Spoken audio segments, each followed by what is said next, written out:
waxaa maanta gelinkii dhexe Shir ay saxaafadu dibadda ka joogtay ku dhex maray xarunta madaxtooyada dowlad deegaanka Soomaalida jabhadda wadaniga xoreynta ogaadeen iyo madaxweynaha dowlad deegaanka Soomaalida mudane Mustafa Maxamed Cumar oo ay wehelinayaan madaxweyne ku-xigeenkiisa mudane Aadan Faarax iyo qayb ka mid ah golihiisa wasiirada shirka kadib ayaa saxaafadda si wada jira waxa uu la hadlay wasiirka madaxtooyada dowlad deegaanka Soomaalida mudane Xasan Taadhi iyo hoggaanka qorsheynta iyo cilmi baarista jabhadda wadaniga xoreynta ogaadeen iyo mudane Xuseen Nuur kuwaas oo ka warbixiyay qodobadii shirka lagaga wada hadlay. Bismillahir Rahmanir Rahiim. Kulankii maanta aan yeelanay dowladda deegaanka Soomaalida oo hogaaminayo madaxweynaha deegaanka mudane Mustafa Maxamed Cumar iyo madaxweyne ku-xigeenka mudane Aadan Faarax iyo dhinaca kale xubnaha mas'uuliyiinta sare ee jabhadda ONLF ayaa waxaan kaga hadalay sidii loo xoojin lahaa arrimaha nabadgelyada iyo deganaanshaha deegaanka looga wada shaqayn lahaa arinta iyada si wada jir ah oo walaalnimo leh looga wada shaqayn lahaa. Pointiga labaad ee aad looga wada hadlay waxa kamid ahaa qaabkii loo dhameystiri lahaa processkii nabadda ee ay soo bilaabeen dawladda federaalka iyo xubnaha jabhadda ONLF heshiiskii lagu saxeexay magaalada Asmara ee wadanka Eritrea sidii loo sii dhameystiri lahaa ee looga sii yeelan lahaa wada hadal dheeraada iyo gudiyo loogu sii sameyn lahaa hawshaasina ay u iman lahayd goorteedii ku haboonayd iyo goobteedii ku haboonayd ay u soo degi lahayd ya aad looga wada hadlay. Hawshaasina waxay noqotay mid si boqolkiiba boqol la isula qaatay waxaan leenahay jabhadda oo hadda nabadda raga waxaan ku radaa ugu cadcad kamid ah wadanka iyo deegaanka maamulkiisa oo isna dadkii soo dhaweeyay ee dajiyay jabhadda ka hormuudka isku sibay u arkaan arrimaha siyaasadeed ee deegaanka hadda ka jira iyo deganaanshaha iyo nabadda waxaan leenahay si wada jir ayaan u shaqaynaynaa.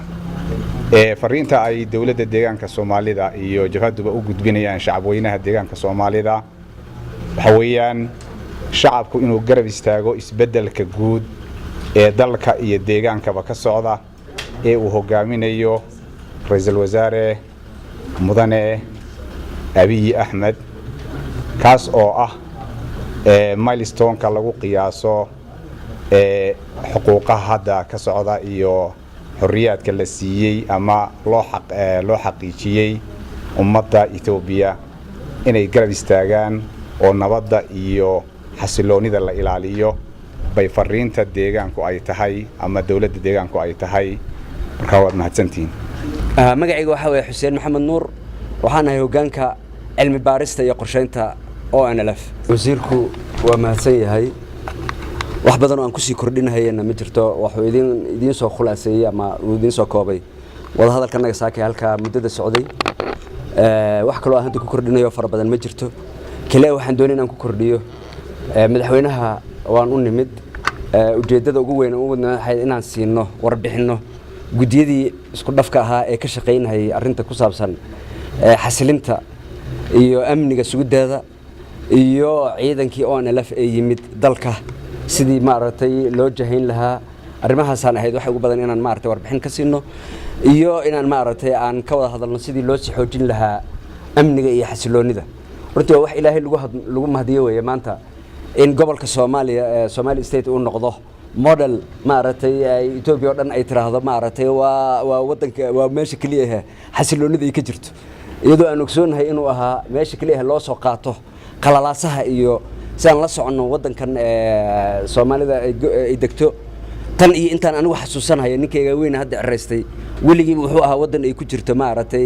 ay ku jirto xukun military uu ku jiro ahaa oo aan curfew iyo saaran yahay maanta haddii aan markaan model u noqonay xasiloonida iyo amniga waa wax ilaahay nagu mahadiyay waa wax laga shaqeeyay weeye xigmadda maamulka meesha ka dhisan iyo ururka oo iskaashaday ayaan arinta ku timid waana sii xoojinaynaa intaas ayaan runtii ugu baaqayaa ummadda Soomaaliyeed aan gaarsiinahay fariintaas aad iyo aad waa u mahadsantiin waana ugu mahadnaqaynaa maaragtay maamulka iyo madaxweyne Mustafa waa salaamantii.